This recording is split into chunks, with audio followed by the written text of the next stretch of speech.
I just mentioned where Moses said, you say you love me, you say you trust me. Why don't you let me see your face? And God said, nobody can see my face and live. But I prepare a place for you in the cleft of the rock. I will put you there. I will hide you in the cleft of the rock, and all of my goodness will pass by you. And then you'll see my backside. But you know, that demand, that request, see, when we understand the integrity of who God is, we can be rest assured that no good thing will He withhold from us who walk uprightly before Him. It talks about that in the book of Chronicles. It said the eyes of the Lord is going to and fro on earth to see the people whose heart are aligned toward Him so that He can make Himself powerful on their behalf. Is your heart aligned towards God? If it is, don't worry. It's a matter of time. God will show Himself powerful on your behalf. Let those who want to mock. The funny thing about God, and I hate it, I'm telling you, I hate it. Because I'm like, God, why are you allowing them to mock my maker?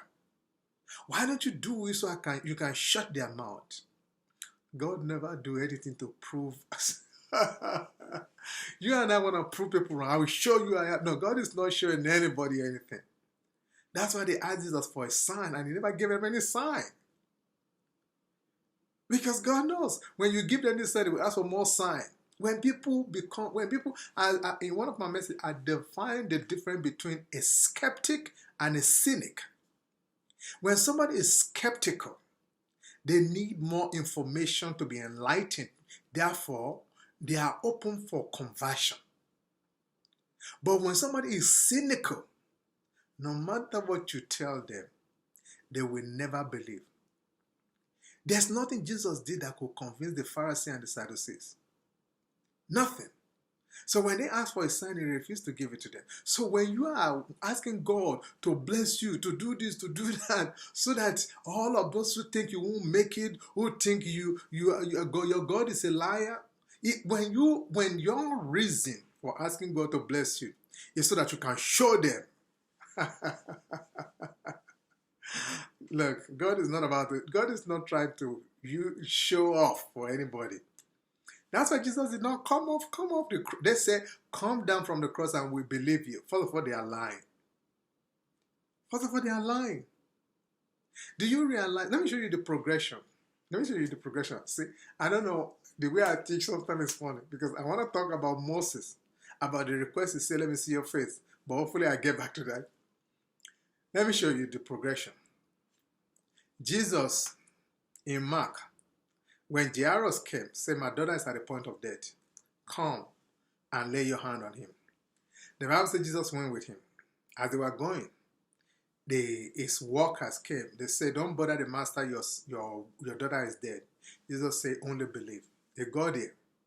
He said, the girl is not there but sleeping. They said they laughed him to scorn. He woke the girl up from death. He raised the girl up. The Pharisee and the Sadducees said, so what? The spirit was still hanging around, so he just used demonic power to bring him back to life. Okay? A few days later, it was going to a village, and he met a widow whose only son was dead. They didn't tell us how long he's been dead, but we can assume it's been over 24 hours. They've mourned, they've wrapped him, and they were on their way to the burial ground. He touched the coffin.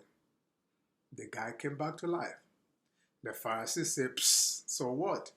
When somebody died, the spirit hung around for 3 days. It's not been 3 days, so what's the big deal?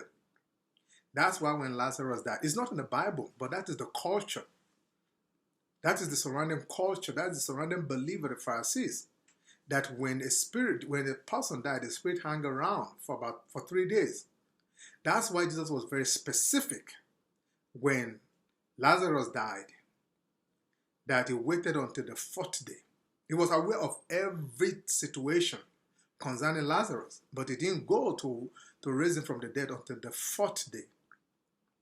So that the Pharisee has no excuse.